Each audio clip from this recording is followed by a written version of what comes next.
McMemories, my 5-minute autobiography in fast food. We go through the whole thing here. When I was a kid, McDonald's had this live production called the Traveling McDonald Land Show that the TV told me was coming to a McDonald's near me soon. In the commercials, McDonald Land was this luxurious, wondrous post-60s mainstream version of the psychedelic experience.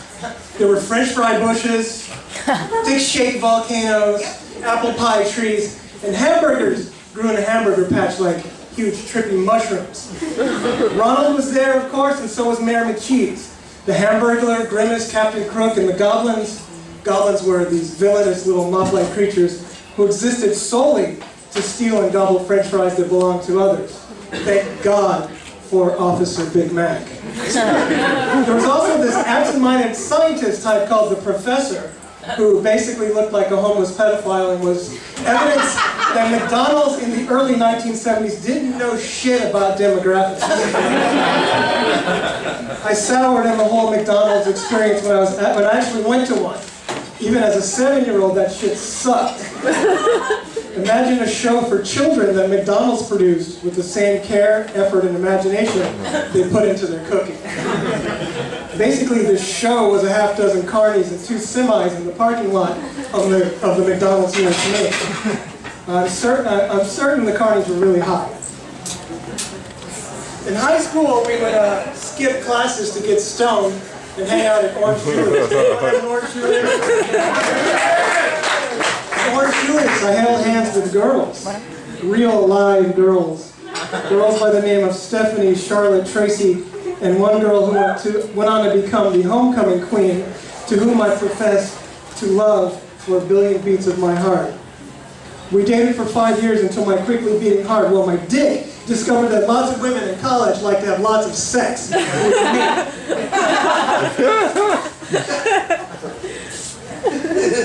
What distinguished Burger King from McDonald's is that at Burger King you could have it your way. We'd spend way too much time thinking of creative variations of foods that we could order to mostly fuck with the staff who, in that era, used a big-ass microphone bolted to the counter to call the order back to the kitchen as you ordered it. Whopper Jr., add cheese, whole pickles, add extra pickles, add what feels like too much lettuce. Hold the cheese, and mustard between the cheese and the bun. We were so high. One day John, and I'm going to name names, one day John got too high and sat on the counter and actually grabbed the mic and said for some reason, and I'll never forget this, he said, "Pickles? Extra pickles? What's the matter with pickles?" We were finally banned from the Claremont Burger King forever because you do not touch the Burger King mic. At Farrell's Ice Cream Parlor late one night, probably after a football game, senior year, one of Adrian's titties snuck out of her top. Right out there where everyone could just look at it, her titty. This was in high school. But nobody except me noticed Adrian's titty just sitting up there at the table like, "Hey, what's up?" For like a full minute. Count that. This is titty time. 1, 1,000. 2, 1,000. I finally said, because I was cool, I said, "Hey, Adrian, your boob popped out." And here's what I learned. Without breaking cadence from the story she was telling, Adrian smoothly nestled her titty back into her top like it was no big thing.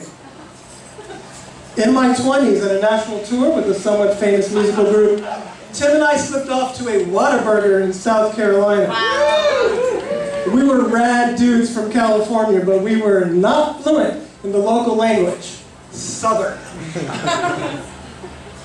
They mostly understood us, even at some point asking us, "Where y'all from?" The problem was we could not really understand the words of the people at the Columbia, South Carolina Whataburger. Not about the food, not about the transaction, not about anything. We just pushed cash their way and mimed our order. Once on tour, we trashed a Carl's Jr.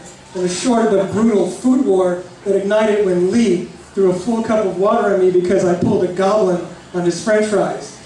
Dave came to my rescue and proclaimed, "You cannot throw your water at my friend Tyrone."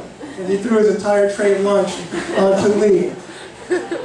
Shit immediately went nuclear with about 20 dudes chucking Western bacon cheeseburgers, onion rings, Cokes and trays all over the place. The manager was as pissed as you can imagine. We were probably high. And if you're in Santa Cruz, California in graduate school and it's about 4 in the morning, Golden West Pancakes is the place to go to awkwardly stare at all the participants of your first ecstasy-fueled sexual threesome. If you had just had sex with 2 undergraduates at the same time, awkward pancakes will definitely hit the spot. And now at the cusp of 50, I finally have almost enough discipline to just say no to most fast foods. I was at my 30th high school reunion last year and went to the Hat and ordered a pastrami sandwich just like I used to have it, spicy mustard and extra peppers. That night I prayed to all the gods that it was only heartburn and not a fucking heart attack. And now when I take my kid to McDonald's, I try not to order much or gobble in too many of her fries, because at my age, McDonald's tastes like cardboard and dog shit.